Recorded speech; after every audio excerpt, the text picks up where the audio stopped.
જય સ્વામિનારાયણ। આપણા ગુજરાતીઓને ત્યાં કોઈ પણ નાસ્તો હોય કે ના હોય, પણ મમરા તો વઘારેલા હોય જ। તો આજે હું તમારી સાથે શેર કરીશ જુવાર, રાગી અને ચોખાના મમરા વઘારવાની રીત, જેને આપણે મિલેટ્સ મમરા પણ કહી શકીએ છીએ। જુવારના મમરા અથવા તો રાગીના મમરા આપણે એકલા વઘારીને ખાતા હોઈએ તો કદાચ ટેસ્ટમાં આપણને અલગ લાગે, પરંતુ જો આપણે ચોખાના મમરા સાથે મિક્સ કરીને આ વઘારીશું તો ખૂબ જ ટેસ્ટી લાગે છે। મમરાને વઘારવા માટે અહીંયા મેં 3 જાતના મમરા લીધેલા છે। તેમાં આપણે જોઈએ તો પહેલાં ચોખાના મમરાનું પ્રમાણ થોડું વધારે લેવાનું છે। ત્યારબાદ એનાથી ઓછા આપણે જુવારના મમરા લેવાના છે। ત્યારબાદ રાગીના મમરા, મેં અહીંયા રાગી અને જુવારના મમરા સરખા ભાગે લીધેલા છે। હવે આપણે મમરામાં એડ કરવા માટેના ઇન્ગ્રીડિયન્ટ્સ જોઈ લઈએ। તેના માટે મેં અહીંયા બંને પ્રકારની સૂકી દ્રાક્ષ લીધેલી છે। મમરામાં એડ કરવા માટે આપણા ટેસ્ટ પ્રમાણે કોઈ પણ વસ્તુ વધારે ઓછી લઈ શકીએ છીએ। ત્યારબાદ લીલા મરચાંના ટુકડા, અહીંયા મેં 2 લીલા મરચાંના નાના નાના પીસ કરી લીધેલા છે। ત્યારબાદ લીમડી, અહીંયા મેં લીમડીને ધોઈને લઈ લીધેલી છે।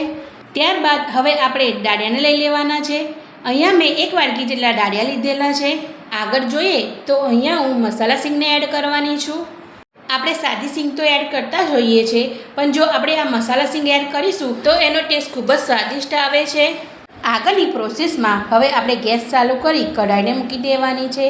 કઢાઈમાં તેલ એડ કરી દેવાનું છે અને તેલ ગરમ થાય ત્યારબાદ આપણે અંદર ડાળિયાને તેલમાં સાતરી લેવાના છે।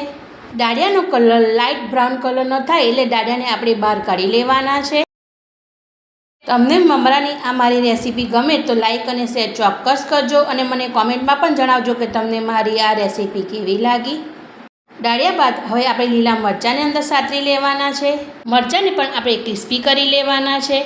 હવે લીમડીના પાનને અંદર એડ કરવાના છે।